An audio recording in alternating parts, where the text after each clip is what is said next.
s'appuyer sur un texte qui, franchement, va bien au-delà des clichés pour nous montrer le vrai sens de la démarche. L'idée, ce n'est pas du tout de pointer du doigt, mais plutôt de comprendre ensemble ce que ce sacrement représente vraiment. C'est parti. Et on entre direct dans le vif du sujet avec cette phrase. La confession n'est ni une formalité, ni une simple conversation. Waouh, ça pose le décor. On sent tout de suite que ça va à l'encontre de pas mal d'idées reçues. Non, ce n'est pas juste cocher une case ou papoter 5 minutes.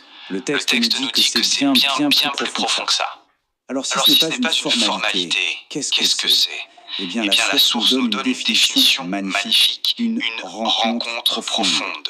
Le mot important ici, c'est vraiment rencontre. Pensez-y. Ce n'est pas une corvée, ce n'est pas une obligation, c'est une interaction. Et ça change tout. On passe d'un truc un peu passif à une vraie démarche active, un face-à-face entre la conscience de sa faiblesse et de l'autre côté, un accueil. Bon, alors le texte structure la pensée en plusieurs grandes parties.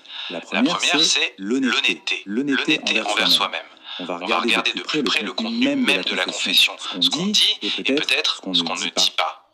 Regardez ça, c'est super clair. D'un côté, on a ce qu'il faut éviter, genre les phrases toutes faites comme « j'ai beaucoup péché ».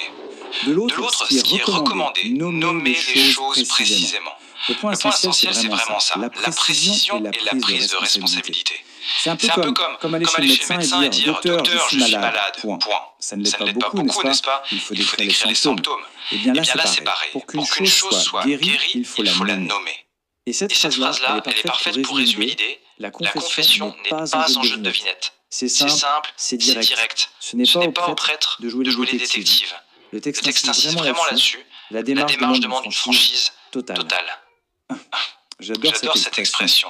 Devenir le ministre de la défense de ses propres actions. C'est tellement parlant. On imagine la scène. Arriver et commencer à se justifier, à expliquer en long et en large pourquoi au fond on avait bonne raison. Non, là le texte nous dit qu'on passe complètement à côté. Ce n'est pas un tribunal, ce n'est pas un procès. C'est un moment pour reconnaître ses erreurs, tout simplement. Encore une image qui frappe fort. Cacher volontairement un péché grave, c'est balayer la poussière sous le tapis. De loin ça a l'air propre, mais en dessous, le problème est toujours là. Et la source est formelle sur ce point. Si on cache délibérément quelque chose de grave, la confession est considérée comme invalide. Pourquoi? Parce que l'honnêteté, la base de tout, n'y est pas. Ok, on a parlé du contenu de la confession. Maintenant, on passe à la deuxième grande partie. On change de perspective. On se demande plus seulement quoi dire, mais comment on le vit. C'est tout ce qui touche à l'attitude, à l'état d'esprit avec lequel on fait la démarche. Et pour bien se préparer, le texte suggère en quelque sorte un guide en 3 points. D'abord, un examen de conscience. Logique, on n'arrive pas à l'improviste. Ensuite, et c'est crucial, la décision doit être libre et personnelle. Une confession sous la contrainte, ça n'a pas de sens, nous dit-on. Et pour finir, une approche humble et respectueuse. Bref, tout ça doit être une démarche vraiment consciente et voulue.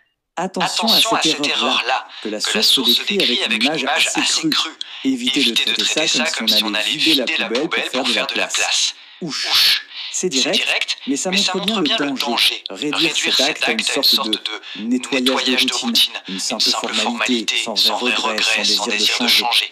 C'est une mise en garde contre une vision purement mécanique de la chose. Et la liste des attitudes à éviter continue. Par exemple, la désinvolture, l'humour, ce n'est pas vraiment le lieu. Venir parce qu'on se sent obligé, ça on comprend. Mais alors ça, venir par pitié pour le prêtre, c'est assez inattendu, non?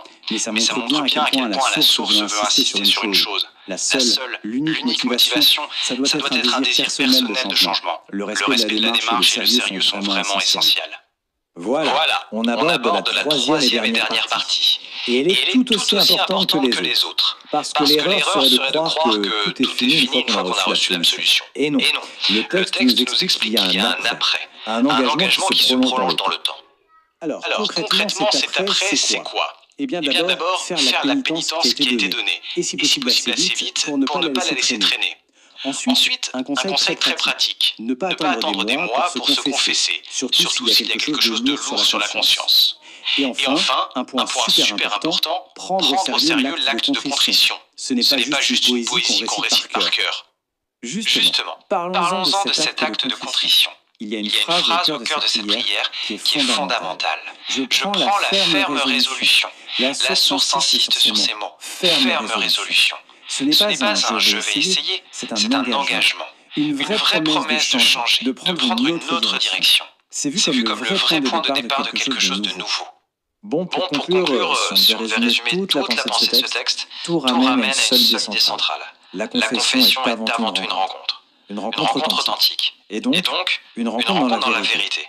Et cette vérité, elle se décline en 4 qualités essentielles. Une confession idéale, c'est une confession complète, humile, vraie et sans duplicité. C'est simple, non? Mais ça résume parfaitement tout ce qu'on a exploré. Chaque petite erreur qu'on évite nous rapproche un peu plus de ça. Et le texte se termine sur un conseil très concret, un conseil de bon sens finalement. Si une personne ne se sent pas assez en confiance avec un prêtre pour tout dire, eh bien il faut en chercher un autre. C'est aussi simple que ça. Parce que le but ultime de tout ça, c'est de pouvoir s'adresser à Dieu en toute vérité et en toute liberté. Et c'est cette idée d'authenticité de la rencontre qui est vraiment le mot de la fin.